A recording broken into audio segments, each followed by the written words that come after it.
अंतर्मनाचा वेध घेणारे news channel star city one. राज्यातील आणि देशातील राजकीय घडामोडी पाहण्यासाठी आणि इतरही बातम्या पाहण्यासाठी सबस्क्राइब करा स्टार सिटी वन। आजच्याही कार्यक्रमात चर्चा होती, पंकजा मुंडे येणार येणार येणार, का नाही येणार बाबा? सुरेशांना तुम्ही आपल्या जयदत्तचं लग्न केलं तेव्हा मला साडी घेऊन पत्रिका घेऊन आला होतात, तेव्हा मी आले। धाकट्याचं नाव काय? सागरचं करताल तेव्हा बोलवलं तर येईन बाबा, नाही बोलवलं तर नाही येणार।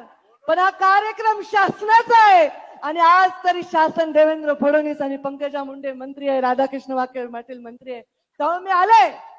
तुम्ही घरगुती कार्यक्रमाला बोलवलं तर येईन, पण हा सरकारी कार्यक्रम आहे आणि हा माझ्या शेतकऱ्यांच्या भविष्याचा कार्यक्रम आहे। त्यामुळे इथे कुठे बॅनर मध्ये फोटो आहे का, पत्रिकेत नाव आहे का, माझी खुर्ची कुठे आहे, ह्या कसल्याही गोष्टीत मी पडले नाही। तुमच्यात जरी बसून मला बसता आलं तरी मी आले असते, पण माझंही भाग्य मोठं आहे ना। मी पण मुख्यमंत्र्यांची लाडकीच वाटते, कारण मी त्यांच्या हेलिकॉप्टर मध्ये आले। पण देवेंद्रजी फडणवीसांना मला सांगायचंय, बीड जिल्ह्यात जेव्हा 6 पैकी 5 आमदार निवडून येतात तेव्हा तुम्ही मुख्यमंत्री होता।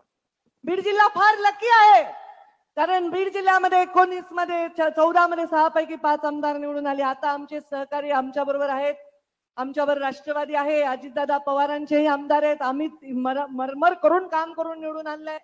आज आम्ही एकत्र आहोत, ते पालकमंत्री आहेत, त्यांना विश्वास आहे की पालकमंत्री झाल्यानंतर कडकपणे काम करून या जिल्ह्याच्या कानाकोपऱ्यात विकास देण्यासाठी ते आम्हाला नेहमीच सहयोग करतील। पण आज देवेंद्र